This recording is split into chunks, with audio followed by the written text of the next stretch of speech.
à peu près à peine 200 mètres de la voiture. Il y a une petite crique, c'est très encaissé, mais il y a des chemins, ça descend à pic, il y a une montagne pour arriver ici. Et tout le long de la montagne, c'est plein de chemins. Il y a beaucoup de cochons. Il va y avoir du cochon, de la biche. Donc, entre ces deux arbres ici, entre celui-là et celui-là, j'ai un terrain plat qui est à 60 cm au-dessus de la crique, assez sec. Je vais mettre ma tente ici. Mais avant, il faut déblayer.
Voilà, on peut voir donc ici une petite crique qui est à 5 mètres du carbet.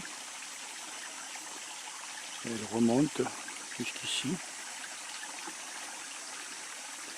Et là on a une petite une cascade quoi, qui est formée par la racine de l'arbre qui est en haut. Et ma crique se divise en deux. On en a une petite qui arrive ici, donc d'un plateau que je vais aller explorer parce que ça a l'air joli. Et puis la fameuse crique principale qui coule ici. Voilà, qui remonte là. Très joli comme coin. Bon, on va aller chercher la caméra. La caméra est à 50 mètres d'ici sur le plateau. On va voir s'il y a des films dessus. Bon, ben, première nuit, on a 12 films dessus. Alors, je vois pas bien, mais il y a un pion qui est venu la nuit.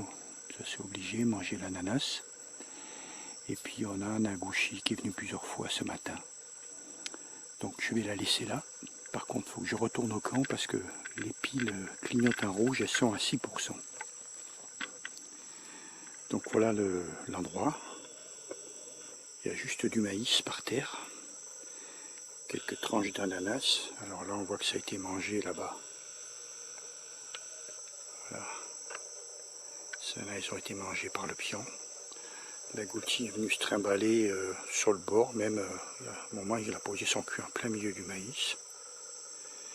Et puis au-dessus, voilà, j'ai un demi-ananas qui est accroché à une liane. Voilà, assez haut. Et il est à peu près 1 mètre du sol. Donc moi je la laisse là parce qu'on peut voir autour que c'est assez clair, c'est assez joli. Je pense que je risque d'avoir d'autres surprises. Je pense que je vais faire 3 nuits sur cet affût. Et puis je ferai 2 nuits en prenant la crique en long, comme j'avais fait la dernière fois où j'avais chopé le tamanoir géant. Je vais faire 2 nuits, mais sur la petite crique qu'on vient de voir là. Voilà, bon, je vais chercher les piles parce que ça passera pas la nuit là, avec 6%.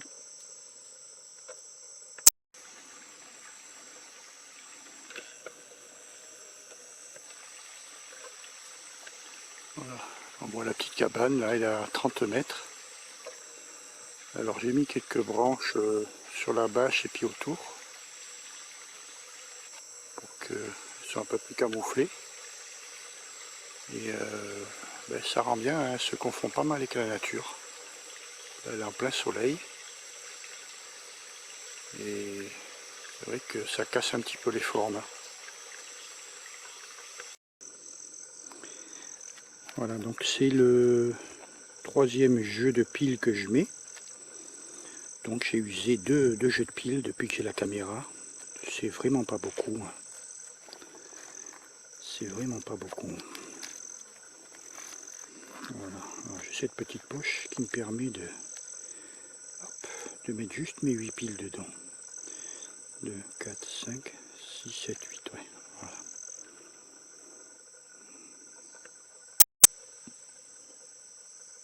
Voilà, 100%, ça va aller mieux là. Et les vieilles piles, of course, dans la benne à recyclage. Bon, les gars, je suis riche à milliards. J'ai trouvé une météorite. Regardez l'engin. En fin de compte, c'est un vieux nid de termites qui est encore habité. Hein. Il doit faire 60 cm de diamètre. Il n'y a qu'à voir ma grosse chaussure à côté. Ah ben, il est posé au sol. C'est assez bizarre. Hein. Les termites généralement se mettent un peu en hauteur pour éviter l'humidité. Mais là non, il est posé au sol. On voit rien là. On va essayer de monter les ISO un peu. Voilà, 3200. C'est bien mieux. Et ça bouge, il n'y en a pas beaucoup, mais il est encore habité. Voilà.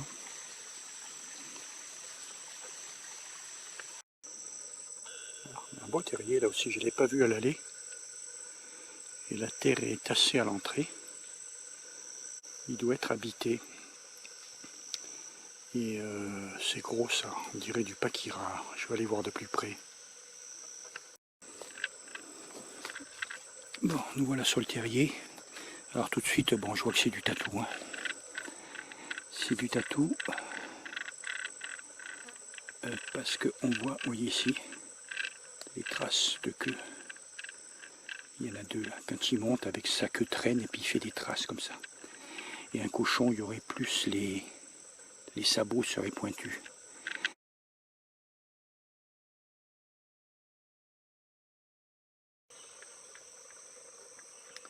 Alors j'ai eu la visite cette nuit d'un maille pourri, d'un tapir. Il devait être assez gros parce qu'il a gueulé, il a cassé du bois.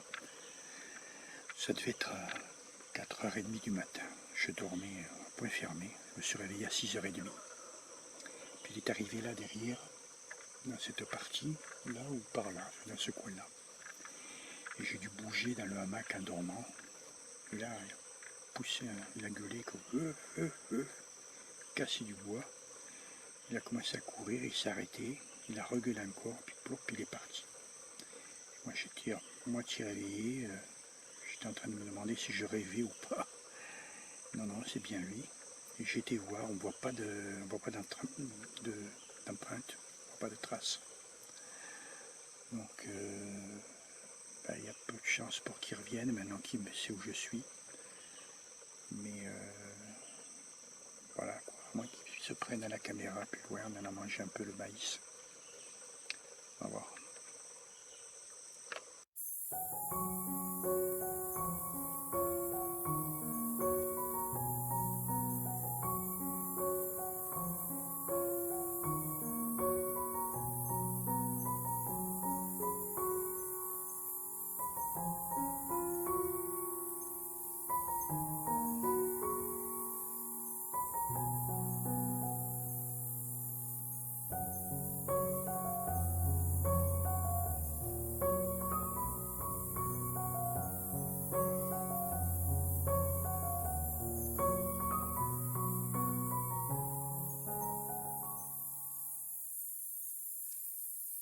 Malaquita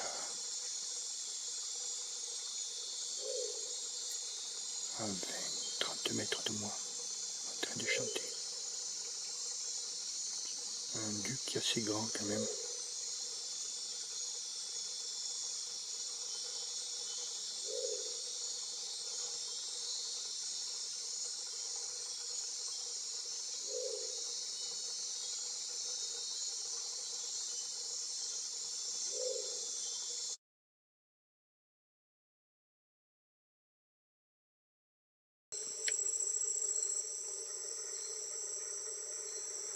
Voilà un morpho là qui est juste gigantesque. Je vais essayer de l'attraper. Mais ça va pas être facile parce qu'il est au sol.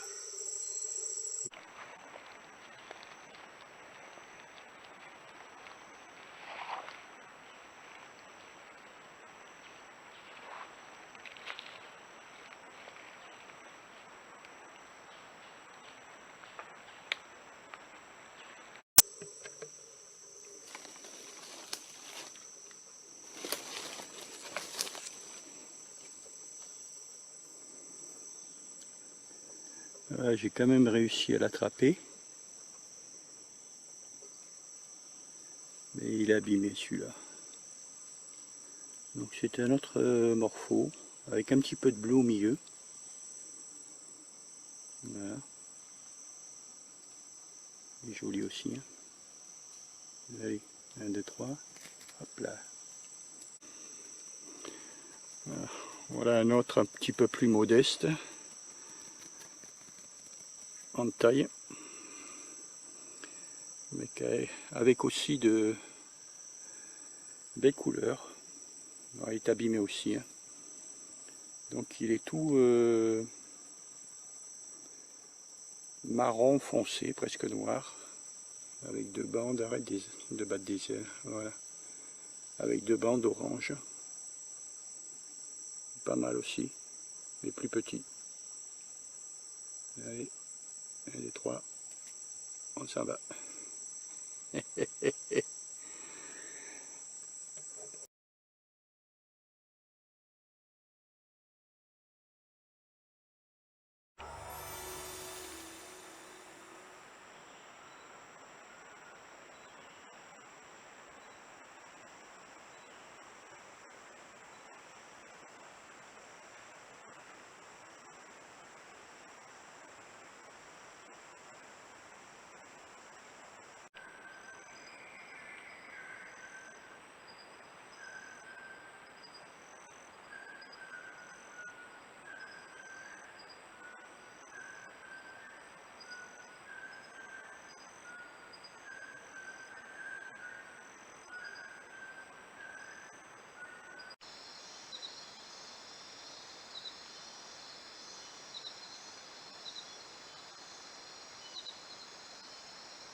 Bon, du coup, je sais pas trop si je laisse la caméra ici.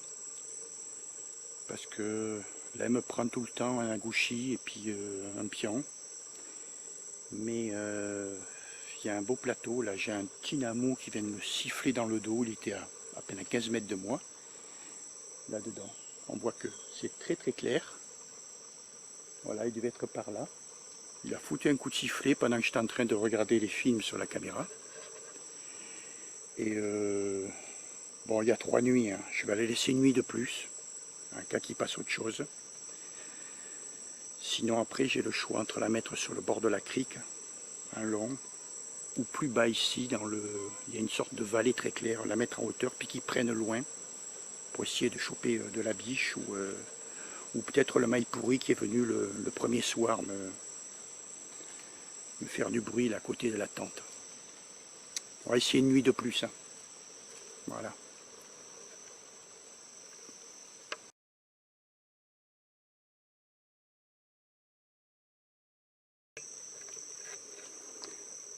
Voilà. Bon, on a une image avec un peu de grain parce que j'ai monté les ISO à fond, parce qu'on est dans un endroit très sombre. Alors ça, typiquement, c'est un abri de loutre. On voit ici, vous voyez, la traînée de sa queue qui va se mettre jusque dans l'eau. On va essayer d'aller voir par là-bas.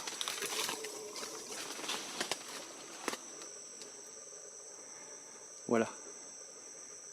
Alors, que je m'y retrouve. On voit pas génial. Hein.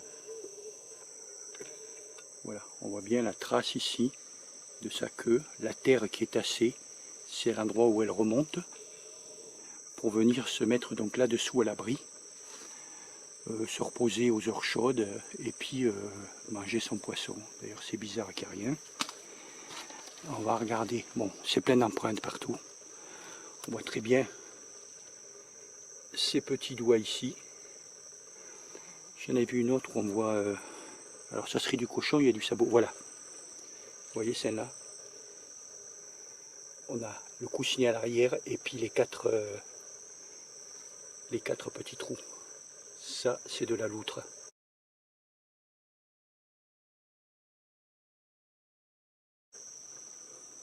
Voilà. Et vous voyez qu'on a un petit coin qui est à l'abri. Donc ça lui permet de se cacher, d'avoir une vue des deux côtés. Et puis de là, repartir se foutre dans la crique ici, qui est pas très large, mais qui est assez profonde. Il y a des trous de presque 1 mètre de profondeur.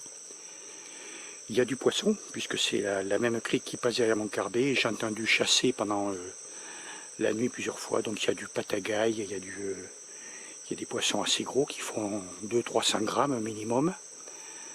Et donc la loutre, elle vient là chasser, parce que l'eau est très claire, hein, et tout le monde le sait, les loutres n'aiment pas la pollution. Voilà.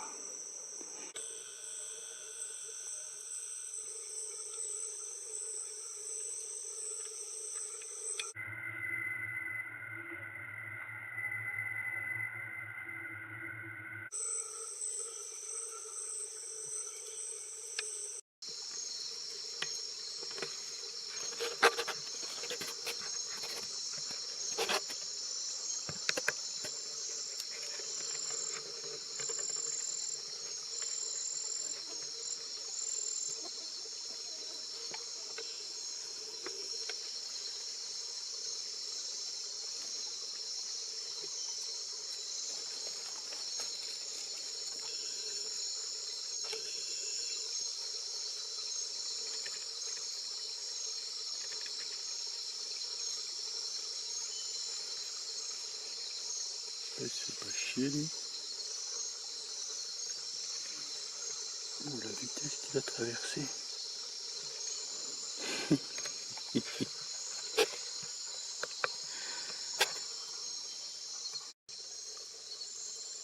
Bon, alors il vient faire le tour de la cabane. Il était là-bas tout à l'heure.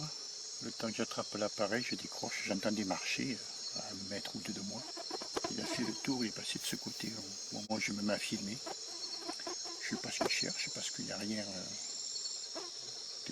les ordures sont dans la poubelle derrière, suspendues dans la cabane.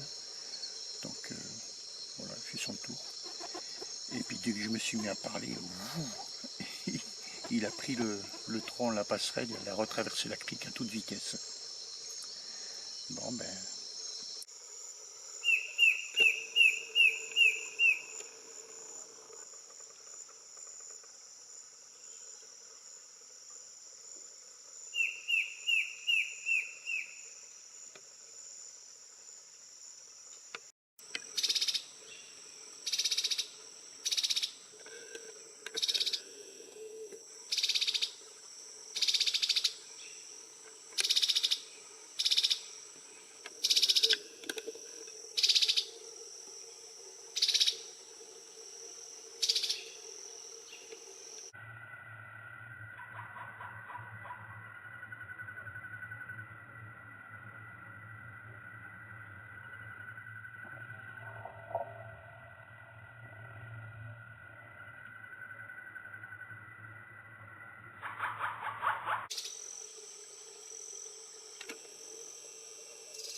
Regardez, ça c'est le pot raqué, c'est l'anguille électrique. Si je suis couché dans la crique, assis en train de me laver, ben je suis foutu.